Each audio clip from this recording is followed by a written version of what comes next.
The notification on my phone read, "Your mortgage payment of $2,847 has been processed."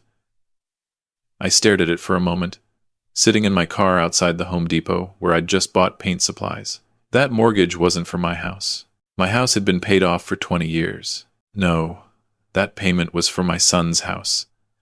The 4-bedroom colonial in the suburbs that he and his wife couldn't quite afford on their own, despite both of them working. The house I'd co-signed for 3 years ago because, Dad, we need the space for when we have kids. The house where I apparently wasn't welcome anymore. I'd found that out yesterday. Let me back up. My name's Robert Chen. I'm 63 years old, retired from 35 years as a mechanical engineer at Boeing.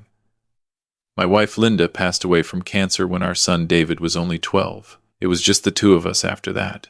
I worked overtime, took on consulting gigs, anything to make sure he had what he needed, made sure he could go to college without loans, made sure he had a car, made sure he never felt like losing his mom meant losing his whole childhood. We were close. Or at least I thought we were. David graduated from University of Washington with a degree in finance. Got a decent job at a wealth management firm. Met a woman named Christina at a networking event. They dated for 8 months before he proposed. I liked her at first. She was polished, well-spoken, knew how to make conversation. She called me Robert from day one, never Mr. Chen or Dad, but I figured that was just her generation. Less formal. The wedding was 3 years ago. Small ceremony, 50 people. I paid for half of it without being asked because that's what fathers do. Christina's parents, who owned a chain of medical supply stores, paid for the other half. They made sure everyone knew it too. Things started changing after the wedding. Slowly at first. David would cancel our Sunday dinners. Christina's not feeling well. Or Christina's parents invited us over. Then it was, we're busy with house hunting. When they found the house they wanted, the mortgage broker said they needed a co-signer. Their debt-to-income ratio was too high. David had student loans from grad school he'd taken on for his MBA. Christina had a car payment on her BMW. They were both making good money, but not enough for a $680,000 house in Bellevue. "Dad, we really need this," David said. We were sitting in my living room, the same room where I'd taught him to play chess, where we'd watched Seahawks games every Sunday. It's in the perfect school district. We're planning to start a family soon. This house is our future. I co-signed. Of course I did. I also started covering half their mortgage payment because I could see the stress on his face when their first payment was due. $2,847 a month. Every month. For 3 years. I didn't mind. I had my pension, my Social Security, and the consulting work still came in occasionally. I lived simply. My needs were small, but their needs, their future, that mattered to me. The issues really started about a year ago. Christina got pregnant. I was thrilled. I went out and bought a crib, a changing table, had them delivered to their house as a surprise. David called me that night. "Dad, Christina's upset. She had a whole nursery theme planned. The furniture you bought doesn't match. She's been crying all evening." "Oh," I said. "I'm sorry, I didn't know. I can return it. It's fine. We donated it to Goodwill. But maybe next time just ask before buying things, okay?" I apologized. Told myself I should have asked.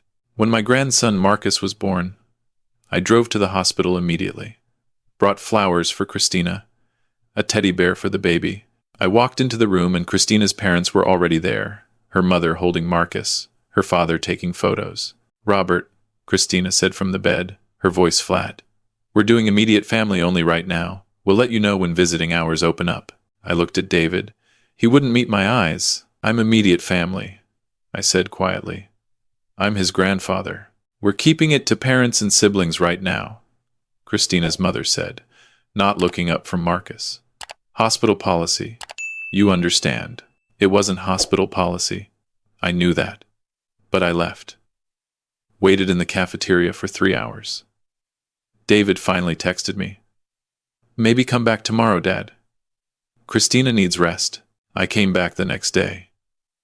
Met Marcus for 10 minutes before Christina said she was tired. I held my grandson, looked into his tiny face, and felt something crack in my chest. Over the next year, I saw Marcus maybe once a month. Always brief visits. Always when Christina allowed it. I'd asked David about bringing Marcus to my house, having him for an afternoon. Christina's not comfortable with that yet. He's still so young. He was walking now, saying words, and I was a stranger to him. 2 weeks ago, I got a text from David. Not a call. A text. Hey, Dad. Marcus's first birthday party is this Saturday at 2 p.m. Small gathering. Just close family. I texted back immediately. I'll be there. Should I bring anything? Just yourself. I bought Marcus a wooden train set, the kind I'd bought for David when he was a boy. Spent 2 days assembling it, making sure every piece was perfect. Saturday came. I put on a nice shirt, loaded the gift in my car, drove the 23 minutes to their house in Bellevue. Their house. The one I was paying half the mortgage on. I pulled up at 1:55 p.m. The driveway was already full. 4 cars. I recognized Christina's parents' Lexus. Parked on the street, grabbed the big wrapped box, walked up the front path. That's when I heard it. Through the door, before I even rang the bell. Music, laughter, children's voices. The party had already started. I rang the doorbell, waited, rang it again. The door opened. Christina stood there in a designer dress, holding Marcus on her hip. He was wearing a little bow tie. Behind her, I could see decorations, blue and gold balloons. A banner that said, Marcus is one.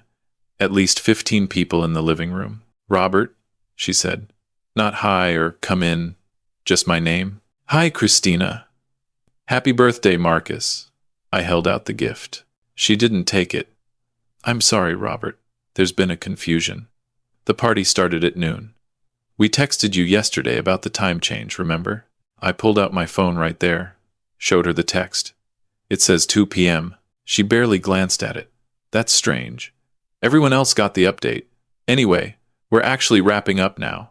We've already done cake and presents. But thank you for thinking of Marcus. Wrapping up? It's only 2 p.m. The party just... Christina? Who's at the door? David appeared behind her. He saw me and his expression changed. Guilt. That's what I saw. Dad. Hey, didn't you get the text about the time change? What time change? You said 2 p.m. Christina shifted Marcus to her other hip. Robert, we really need to get back to our guests. It's a bit chaotic right now with all the kids. Maybe you could visit Marcus another day? We can set something up. I looked past them. Saw Christina's parents, her sister and brother-in-law. People I didn't recognize. All celebrating my grandson's first birthday. David, I said, can I talk to you for a minute? Dad, it's really not a good time. 1 minute. He stepped outside, closing the door behind him. Through the window, I could see Christina watching us. What's going on? I asked. Why are you doing this? Doing what? You know what? I got here exactly when you told me to. The party's been going on for at least 2 hours. There was no time change text. He rubbed his face. Look, Dad. Christina wanted a more intimate gathering. Just her family and our close friends. I'm your father. I know. And you can see Marcus anytime. Just not today, okay? Today is complicated. Complicated how? I pay half your mortgage, David. I helped you buy this house. And I can't attend my own grandson's first birthday party? His voice dropped. Can we not do this right now? Christina's already stressed. You showing up is making it worse. Showing up? You invited me. I know. He looked back at the door. I have to go. We'll talk later. He went back inside. The door closed. Through the window, I saw him say something to Christina. She shook her head, then walked away. He stood there for a moment, looking at the door, then followed her. I stood on that porch, holding a train set for my grandson. Behind me, I heard another car pull up. More guests arriving. For the party I wasn't welcome at, I walked back to my car. Sat there for a minute. Through their front window, I could see everyone laughing, talking. Marcus was being passed around, everyone getting their turn to hold him, everyone except his grandfather. I drove home in silence. Put the train set in my garage. Sat in my living room, looking at the photos on the wall. David as a baby. David's first day of school. David graduating high school. David's wedding day. In every wedding photo, I was pushed to the edge of the frame. My phone buzzed. A text from David. Sorry about today. Let's do dinner next week. I didn't respond. 3 days later, on Tuesday, my phone rang. Christina. Hi, Robert. Quick question.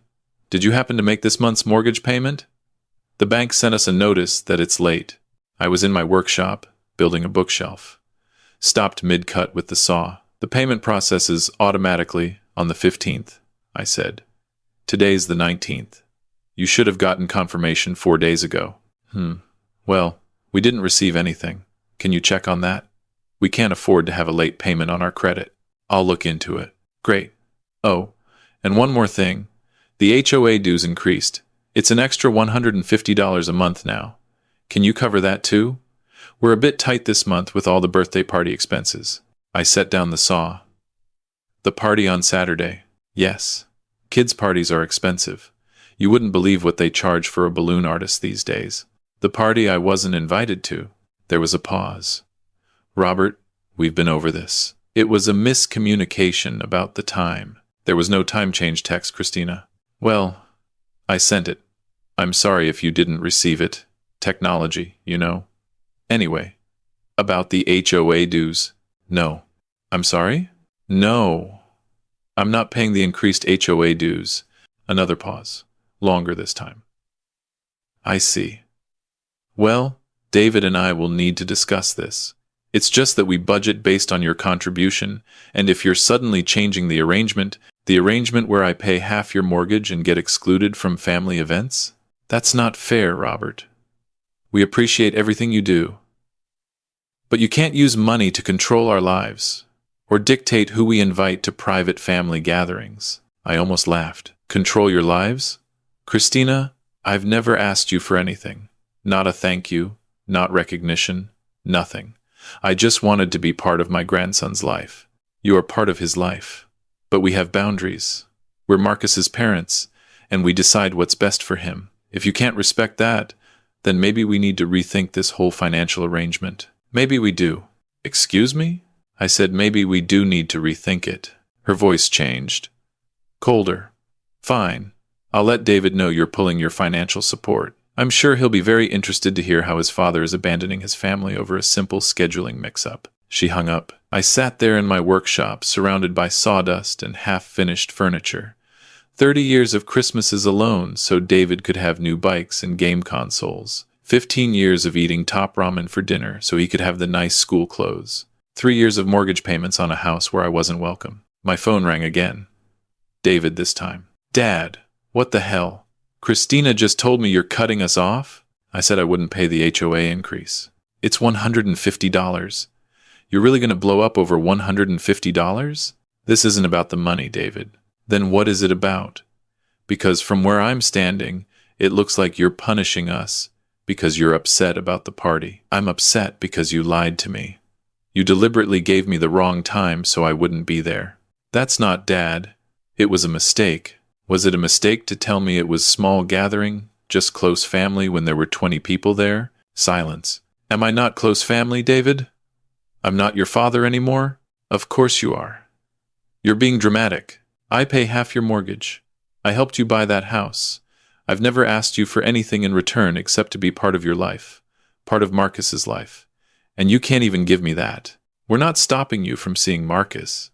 Once a month for 10 minutes while Christina hovers and checks her watch? That's not a relationship, David. That's a photo op. What do you want from us? I realized I was gripping the phone so hard my hand hurt. I want you to treat me like I matter. Like I'm not just an ATM that occasionally shows up and needs to be tolerated. We don't think of you that way. Then why wasn't I at my grandson's birthday party? Another long silence. Then, Christina's family is very important to her. Her parents are very involved. They can be sensitive about sharing the spotlight. She didn't want any conflicts on Marcus's special day. So you chose them over me.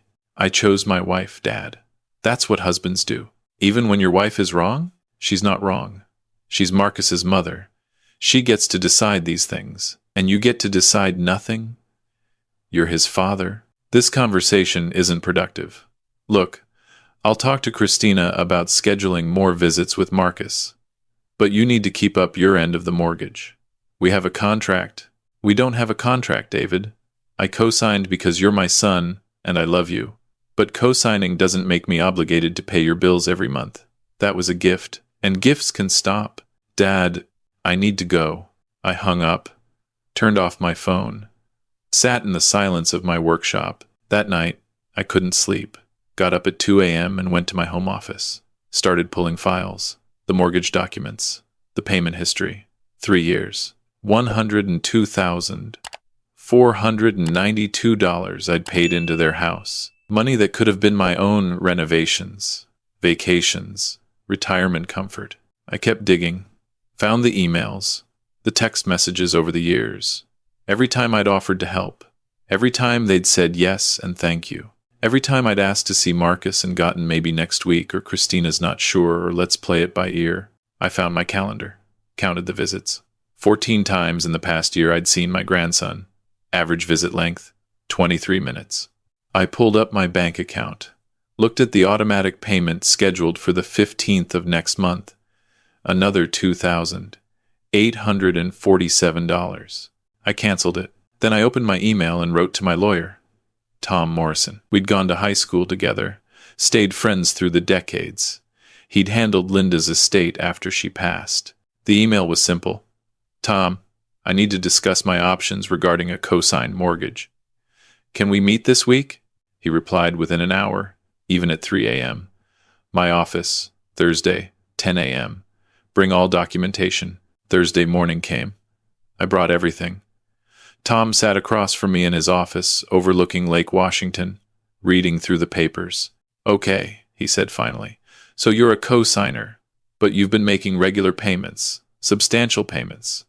And there's no formal agreement about this arrangement? Just texts and emails where they asked if I could help, and I said yes. Help being half the mortgage every month for 3 years. Yes. Tom leaned back. Robert, you know I have to ask. Are you sure about this? This is your son, your grandson. I know who they are. This could destroy your relationship with them. Tom, there is no relationship. I'm a checkbook they occasionally have to say hello to. He nodded slowly. All right. Here's your options. As a co-signer, you're legally responsible for the debt if they default. But the payments you've been making, those are essentially gifts, unless you have documentation showing they were loans. What if I want them to be loans? Did you ever discuss repayment terms? I thought about it. No, but I have emails and texts where they asked for help temporarily and said they'd pay me back someday. Let me see those. I showed him my phone. He read through the messages, took screenshots. This is good. The language suggests these weren't intended as permanent gifts.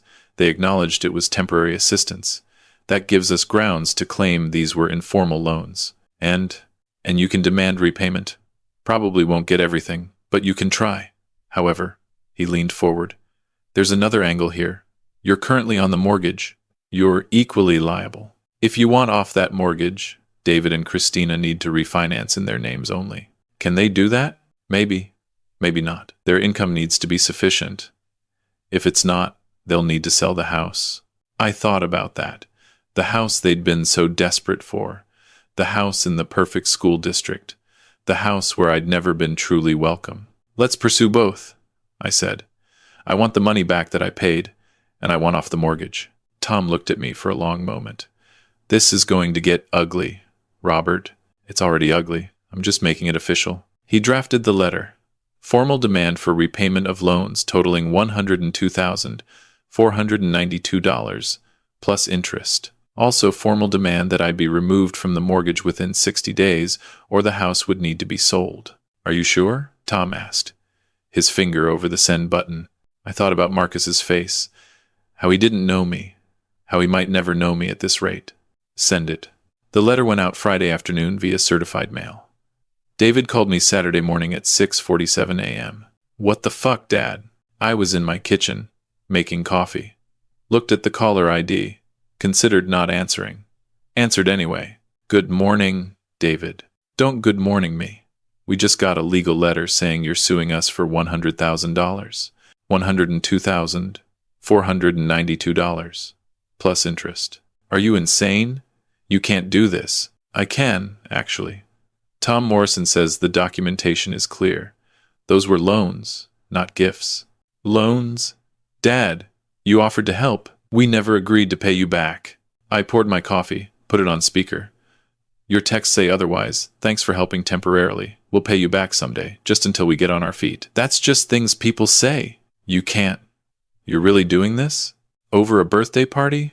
This isn't about one party, David. This is about 3 years of being treated like I don't matter.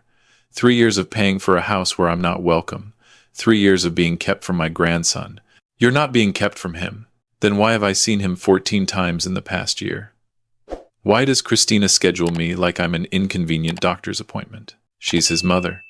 She's protective. She's controlling, and you let her be. I'm not doing this with you right now. I'm calling your lawyer and we're fighting this. You can't destroy our lives because your feelings are hurt. I'm not destroying anything, David. I'm just stopping the payments. If that destroys your life, maybe you built it wrong. He hung up. Or I hung up. I'm not sure which happened first. Sunday, Christina called, crying. Robert, please. We have a baby. We can't lose our house. I was in my garden, pulling weeds. Put her on speaker. Then refinance in your own names. We can't. The bank already told us our income isn't enough. Not with David's student loans and my car payment. We need you on the mortgage. Then sell the house. Sell? Robert, this is Marcus's home. His room is here. His whole life. Christina, I didn't make you buy a house you couldn't afford. I didn't make you get a BMW. I didn't make you plan a life based on my money. But you offered. You said you wanted to help. I did want to help. Past tense. I wanted to be a grandfather. I wanted to be part of the family. But you made it very clear, I'm not family. I'm just funding. That's not true. Then why wasn't I at Marcus's birthday party? Silence. Then, quietly, I thought there would be too many people. I thought you'd be uncomfortable. You thought wrong. Robert, please. I'm sorry. I'll do better. We can schedule regular visits every week. I promise. No. What? I don't want scheduled visits where you're watching the clock. I don't want to be a chore on your calendar. I wanted to be a grandfather. Someone Marcus runs to when I arrive. Someone who gets to take him for ice cream or to the park. Someone who matters. You do matter. Then prove it. Refinance the house without me. Pay me back. Show me that you actually value me for something other than my bank account. She was crying harder now. We can't do those things. You know we can't. Then I guess we have a problem. I ended the call. Blocked their numbers. Went back to my weeding. Tom called me Monday afternoon.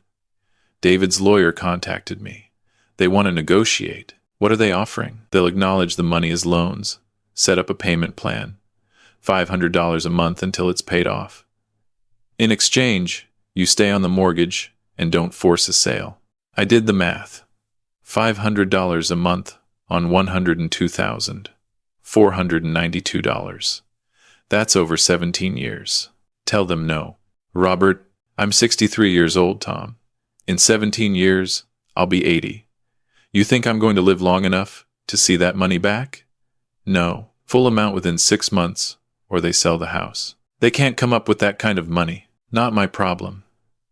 They should have thought about that before treating me like a stranger at my own grandson's birthday. Tom was quiet. Then, I'll relay your terms. But Robert, I need to tell you, if they lose the house, your relationship with David is already gone. I'm just making it official. The next 2 weeks were hell. They tried everything. David's texts came through, even though I'd blocked him. He used different numbers. Christina's parents called me, her mother screaming about how I was ruining their daughter's life, her father threatening legal action for emotional distress. I changed my number. Started sleeping better. Tom called on a Tuesday. They've agreed to sell. I felt something in my chest. Not relief. Not satisfaction. Just emptiness. When? House goes on the market next week. They're moving to an apartment in Renton. 2-bedroom. It's what they can actually afford. And the money? You'll get it from the sale proceeds. After the bank takes their portion, there should be enough equity to cover what you're owed. Good. Robert, there's one more thing. David asked if you'd be willing to meet, face to face. He says there are things he needs to say. I thought about that. Part of me wanted to say no. Part of me wanted to know what he possibly thought he could say now. Where? His choice was the house. One last time before they move. When? Saturday, 2 p.m. I almost laughed. Tell him I'll be there. Saturday came. I drove to their house in Bellevue. The for sale sign was already up. I pulled into the driveway. No other cars. Just David's Honda. He opened the door before I could knock. He looked terrible. Unshaven, dark circles under his eyes. Dad. David. We stood there. Two men who used to know each other. Come in. The house was already being packed. Boxes everywhere. Marcus's toys in piles. Pictures taken down from walls, leaving pale squares on the paint. We sat in the living room. The same living room where I'd never been invited to sit before. Christina's at her parents', David said. I wanted to talk to you alone. Okay. He rubbed his face. I fucked up. I didn't say anything. I let us, treat you like you didn't matter. I told myself it was just her being protective, or stressed, or adjusting to motherhood. But the truth is, I took the easy path. It was easier to keep her happy than to stand up for you. And that makes me a coward. Yes, I said. It does.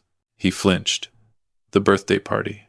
There was no time change. She told me to text you 2 p.m. even though the party was at noon. She said her parents would be upset if you were there because her dad wanted to give a speech, and he gets nervous around other people. I went along with it because I didn't want to fight with her. You chose her comfort over my presence. Yes. At your son's first birthday party. Yes. He looked at me. I don't have an excuse, Dad. I was wrong. I've been wrong for 3 years. I took your money and your help, and I gave you nothing back. Not even basic respect. I stood up, walked to the window, looked out at the yard, the perfect lawn, the play structure they'd installed for Marcus. Why now? I asked. Why tell me this now, when you're losing the house anyway? Because Christina left me. I turned around. What? 2 days ago. Said she can't be with someone who can't provide the life she deserves. She's filing for divorce, taking Marcus to live with her parents. I'll get him every other weekend if I'm lucky. I sat back down, slowly. She was never going to let you be part of Marcus's life, David continued. I see that now. She saw you as a bank account, and then as a threat to her control. And I was too stupid and too weak to stop it. David, no. Let me finish. Losing the house? I deserve that. Losing Christina? Honestly, probably for the best. But losing you? That's the thing I can't live with. And I know I don't have the right to ask.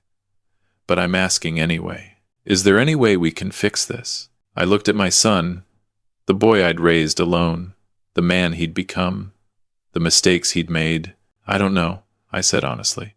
You hurt me, David. Deeply. I know. And it's not just about the money or the house. It's about being treated like I wasn't good enough for my own grandson's life. I know. He was crying now. Dad, I'm so sorry. I'm so fucking sorry. We sat in silence, the house settling around us. This house we'd both paid for and both lost, in different ways. I'm not going to lie to you, I finally said. I don't know if we can go back to what we were. Too much has happened, I understand. But maybe we can find something new. Something honest, where you don't take advantage of me and I don't enable you to. He looked up. I'd like that. If you're willing to try, on conditions, anything. 1. You get therapy. Figure out why you couldn't stand up to Christina. Fix it before you make the same mistakes again. Okay? 2. If you get joint custody of Marcus, I get to be his grandfather. Real grandfather. Not a scheduled visit. Yes, absolutely. 3. You pay me back. Not all at once, but we set up a real payment plan. Something reasonable. And you stick to it. I will. And 4. You never, ever let anyone make you choose between them and me again. Next time, you choose me. Because I'm the one who was there when your mom died. I'm the one who raised you. I'm the one who loved you when you had nothing to offer me but a 12-year-old's grief. Remember that." He was full-on sobbing now. "I will, Dad. I promise." I stood up. He stood up too. We looked at each other. Then I pulled him into a hug.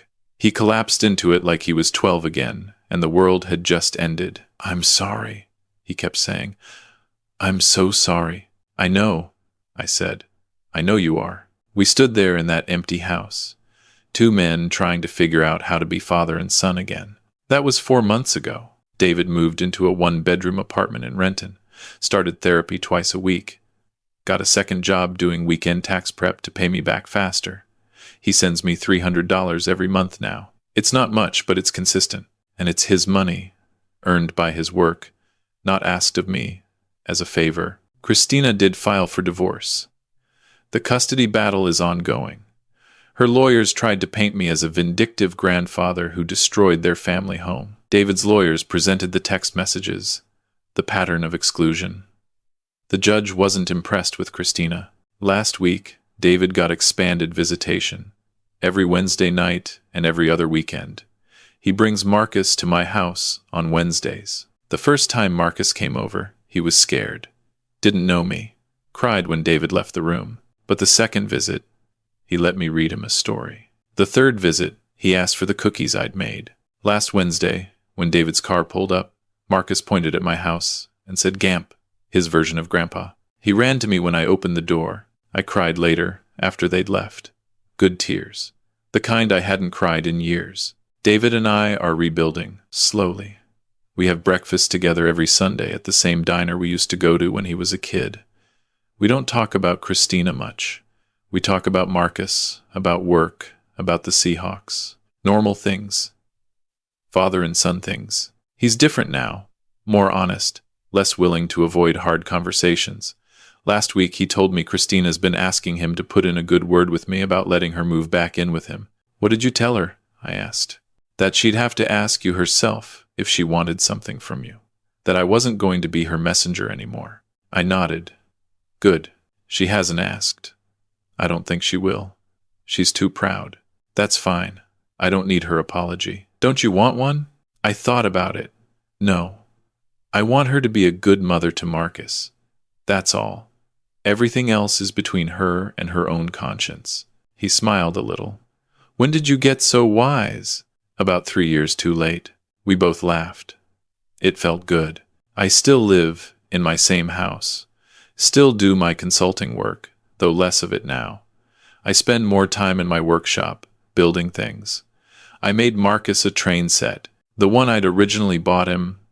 I tracked down the family who'd gotten it from Goodwill and bought it back. It sits in my spare room now, along with other toys I've been collecting. David says when his lease is up, he's looking for a 2-bedroom place. 1 room for him, 1 room for Marcus. Nothing fancy, he told me. Just something we can actually afford.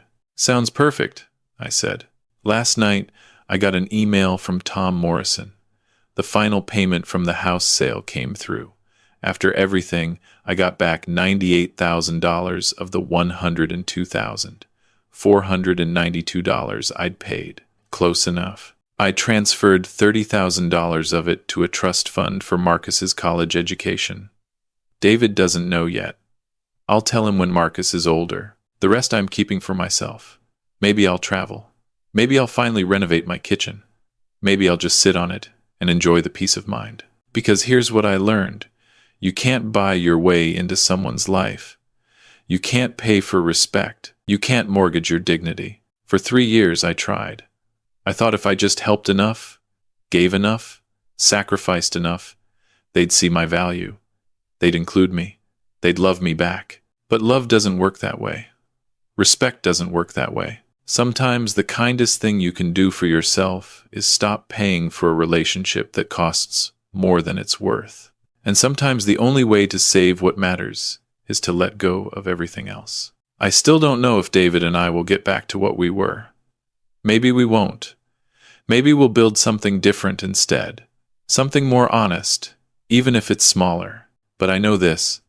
I'm not afraid of losing people anymore. I spent too long being afraid, being quiet, being grateful for scraps. Now I know what I'm worth.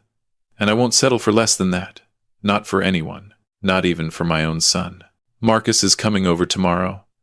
David asked if I could keep him for the afternoon while he handles some paperwork for the divorce. I said yes. I've got cookie dough in the fridge. The train set is oiled and ready. I bought some new books at the library sale. Tomorrow, my grandson will call me Gamp and eat cookies in my kitchen, and we'll play with trains on the floor. Tomorrow, I get to be a grandfather, and I didn't have to pay for it. I earned it.